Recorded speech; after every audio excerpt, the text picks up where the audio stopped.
রাজ্যসভার নির্বাচনের ঢাকে কাঠি পড়েছে। নির্বাচনের দিনক্ষণ ঘোষণা। 16 মার্চ পশ্চিমবঙ্গ সহ 10 রাজ্যের 37টি আসনে ভোট গ্রহণ পর্ব চলবে রাজ্যসভার। 26শে ফেব্রুয়ারি বিজ্ঞপ্তি জারি করবে নির্বাচন কমিশন।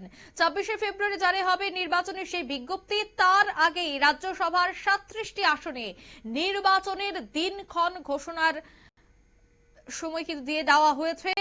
16ই মার্চ পশ্চিমবঙ্গ সহ 10 রাজ্যের 37টি আসনে ভোট গ্রহণ পর্ব চলবে।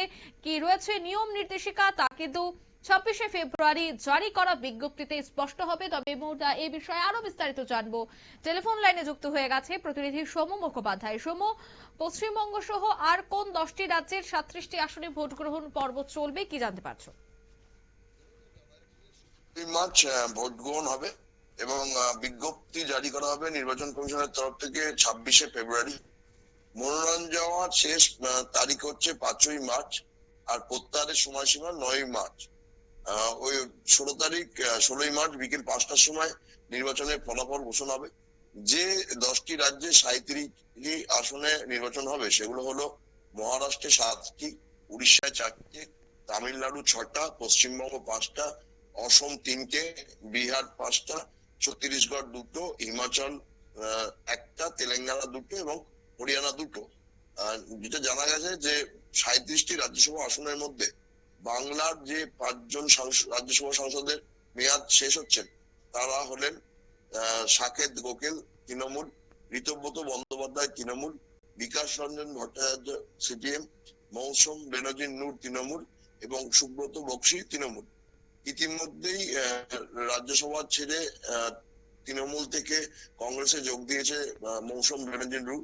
আর বাকি সাংসদদের মেয়াদ শেষ হচ্ছে আগামী 2রা এপ্রিল। তার আগেই নির্বাচন শেষ করে সেই জায়গায় নতুন সাংসদদের বেছে নেওয়া হবে।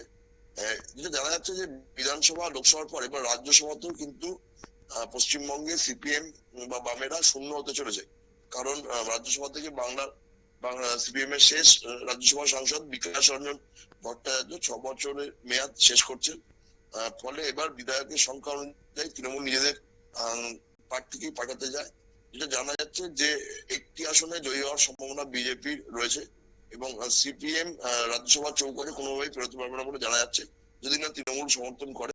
কারণ গতবারও বিকাশ রঞ্জন ভট্টাচার্যকে তৃণমূলের তরফ থেকে সমর্থন দেওয়া ছিল বলেই তিনি রাজ্যসভা সাংসদ হতে পেরেছিলেন, কিন্তু এবার সেটা হওয়ার সম্ভাবনা নেই বলে জানা গেছে।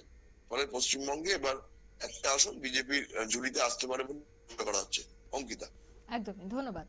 অর্থাৎ বেশ কয়েকটি আসন বিজেপির ঝুলিতে আসতে পারে, তবে সেটা সময়ের অপেক্ষা। তবে 26শে ফেব্রুয়ারি যে বিজ্ঞপ্তি জারি হবে তার দিকেই থাকছে নজর। তবে মনোনয়ন পত্রের জমা দেওয়ার শেষ তারিখ এবং উজ্জ্বল করার শেষ তারিখ সবটাই কিন্তু জানিয়ে দেওয়া হয়েছে। মূলত 37টি আসনে এই নির্বাচন সম্পন্ন হতে চলেছে।